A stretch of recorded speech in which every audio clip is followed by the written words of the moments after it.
Hey guys, it's me, Devore.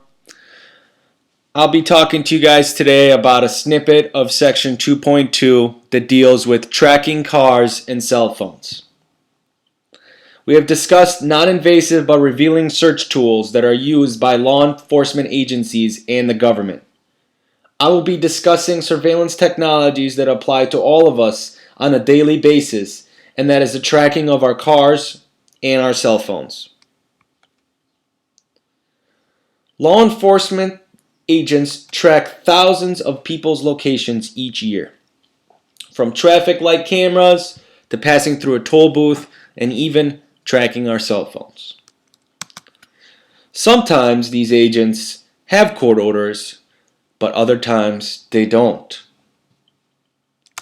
The question is, do they even need a court order? To clarify this, the book describes a key case that deals with this subject. U.S. versus Jones in 2012 was the first major case of digital technology surveillance. The facts of the case. Antoine Jones was arrested on October 24, 2005 for drug possession after police attached a tracker to Jones' Jeep without judicial approval. And they continued to follow him for a month, 24 hours a day. The questions about the case. Does the Fourth Amendment prohibit police from secretly attaching a GPS tracking device to a person's vehicle without a search warrant? The police say no due to their ability to observe the suspect while it moved about on public streets. They argued that it was a labor-saving device. The court disagreed. The verdict. A jury found Jones not guilty on all charges except for conspiracy, where the jurors hung. They argued that the Fourth Amendment. First, a vehicle is one of a person's effects that the Fourth Amendment explicitly protects. Second of all, following an individual for 24-hour periods goes beyond following someone. The car passed publicly. It violates the person's expectations of privacy. The police's standpoint.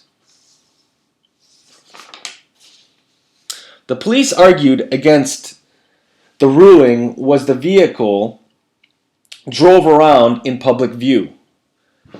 They argue that if a person is at home or at a friend's house, law enforcement is allowed to track the person by their cell phone without having the cell phone in use. The police do not need to enter a private premises or physically attach anything to a person's cell phone. This whole case is about the expectation of privacy. The police argued again that the cell phone tracking does not require a search warrant because a person who uses a cell phone service has no expectation of privacy about the location data that is passed through cell phone towers. To this day, the Supreme Court has not heard a single case about cell phone privacy.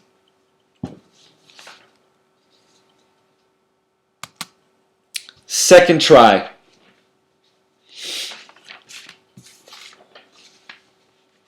The district attorney refiled a single count on conspiracy against Jones due to his ownership of a nightclub called Levels in the District of Columbia.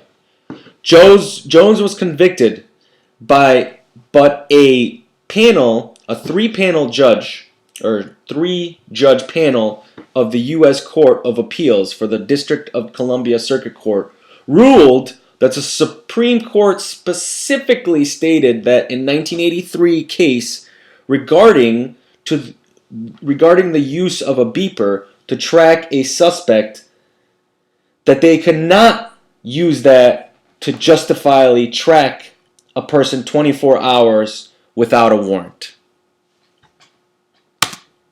Conclusion. The Fourth Amendment protects the right from government intrusion. And this case proved that precedent over previous cases shown that the use of beepers could not be used to track somebody. Thus, placing a GPS device on a car followed the same precedent. As stated before, dealing with cell phone privacy, we as cell phone users cannot depend on the Fourth Amendment to protect us. This is due to the fact that location data is passed along cell phone towers on every movement we make. That's what makes the whole struggle of another concept that deals with ethics, big data collection. Where you're going, what you're doing, it's things that is coming to the forefront of ethical conversation. So something to think about for the future. Thanks guys for your time. This is all I have. I'm going to pass it along to my next group member. Bye-bye.